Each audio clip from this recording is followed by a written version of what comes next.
I promise, after this video, I'm cleaning this bench up. Hello everyone. I got this MIP tool in. It's a 8mm nut driver that is ground down to do Vanquish wheel nuts. Picked it up at Proline by the Fire.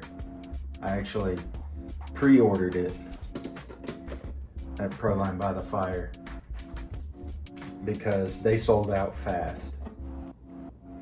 But I want to shout out to MIP for making a tool that makes our lives easier. Now to get to what's in front of me. This is the RC Speedy OAA, if I'm not mistaken. Absolutely no clue what that means or what that stands for. I ordered this, I'd say about a month and a half ago, and then it took a couple weeks, or was it 2 weeks ago? Either way, it took them a while to get it built, and then you pay it in payments, which is greatly appreciated. I think in total this buggy right here was like $650, $750, something like that, including shipping. What it comes with is the cage, a set of links, some aluminum panels with screws, and it also comes with a little baggie of screws to put your transmission together. You probably can't see it from here, but there is a little set of spacers that come with it too that help you get everything level and staged up where it needs to be with the transmission. If I can find that baggie in this mess, I think it's right here. You also get battery strap and these micro servo mounts that go in right there to operate the Phoenix transmission. And if I'm not mistaken, the skid plate they put on there is built for, I think, regular VFD and Phoenix VFD twin. Could be wrong, so don't quote me on that. Now, getting into things like quality and build and everything like that, quality is out of the park in my opinion. This is put together extremely well. Now, once it gets out of their hands and into my hands or the customer's hands, that's a different story, because no matter what I did to this, I feel like I put it together wrong. As you can see, it's sitting at full compression, and the rear upper link mount is colliding with the battery tray and not letting the shocks fully compress. And also, these rear upper link mounts are just weird. And it just makes me think that I'm the one putting it together wrong. I have a feeling I may need to go to like 100 or maybe even 110 millimeter shocks to get this sitting right, because even the front I'm not bothered with as much. That's just a teeny tiny bit of space right there, because it's colliding with the rod end for the panhard bar, and it's not letting it go that much more. So that's what's making me think that I need to go to 100 millimeter shocks. Other than that, I have these carbon fiber Endura 1.9 wheels and J Concepts ruptures. if you've watched my live streams of me trying to put this together, you'll see that I'm going to be using these. And I would also like to take these metal side panels and get them anodized or powder coated a similar green to these rims. The only reason I haven't put these together and put some tires on them and have them on here is I'm gonna get the gold Vanquish wheel hardware to go on these. I think green, black ring with gold hardware is just gonna set this thing off. As far as like the micro servos, mounts, and the VFD twin, I'm going to run it just standard as it is. As you can see, I've got it complete, but I want to sort everything out before I start super locking things into place. I don't know if you can see that on camera. Like this tab, what the hell is that for?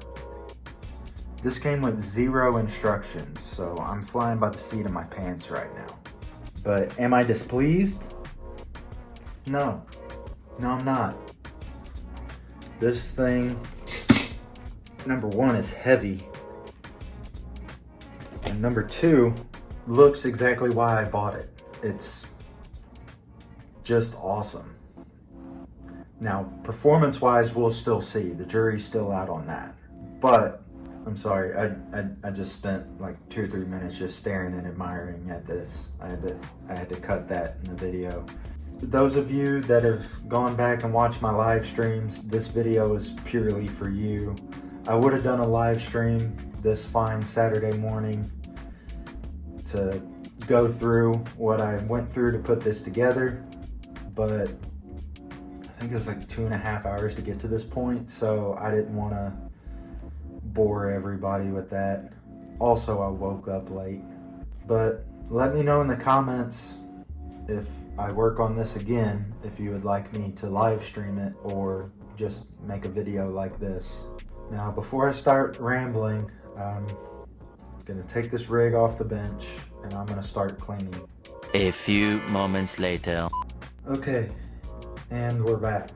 Little trip to the local hobby shop after I did a little bit of reading that I should have done in the first place. This truck is supposed to be set up with 100mm shocks in the front and 110s in the rear.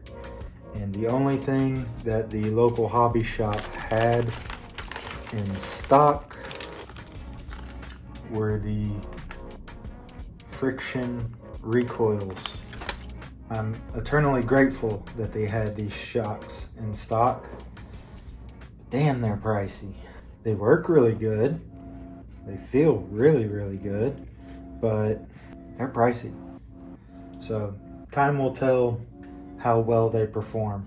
I don't know if any of you spotted that when I pushed on the front end, but there's a little bit of bump steer, but part of it I think could be because of the lay down servo, but also part of it could be that the panhard needs adjustment. This one's perfectly straight and this one's cocked to the side. I don't know how well that's coming up on video, but I'm gonna run it how it comes in the package. We're going to see what happens. I didn't cover any of the electronics in that previous talk through, but I have the Hobbywing Fusion Pro, a Shifts S2.0 servo. That servo has played musical chairs in a bunch of my rigs, and I think this is going to become its home. It's been in my SCX10 Pro project 2 times already, but I have another rig I can rob an S2.0 out of to put it back in the Pro project, because I think the Pro project is going to get a lot of use out of one of those. Is just to get all of this running and driving. Regretfully, I'm going to have to tear everything off of this, because my eventual plan would be to either A, powder coat this, or B, bedline it. I'm leaning towards powder coating because I've never had much luck with bedlining things. I accidentally left a remote on. I have run custom front bumpers with bedlining material on them, and I have never had much luck. They've first hit, they've just peeled right off, just peel right off of the metal. And I've used the self-etching primer, and I've let it sit for like 2 days.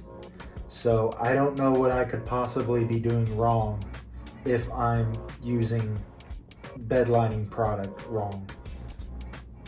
Hell, I may even, if it gains enough interest in the comments section, I may just go to a professional shop that bedlines the backs of trucks and get them to spray this down. This truck's awesome. This truck is officially the most expensive thing that I own, and it's not going anywhere. It's staying with me. Like I said, for sure, I'm going to be doing the cage in black, but as I've stated before, I'd like to get these panels done up in green. But I'm in no rush to complete this. This is something that's going to be going on over time. I'll probably take this out once or twice just to see how it performs. Let me know if you'd like to see a full-length video of that. Otherwise, I'm just going to be putting it up as like a short.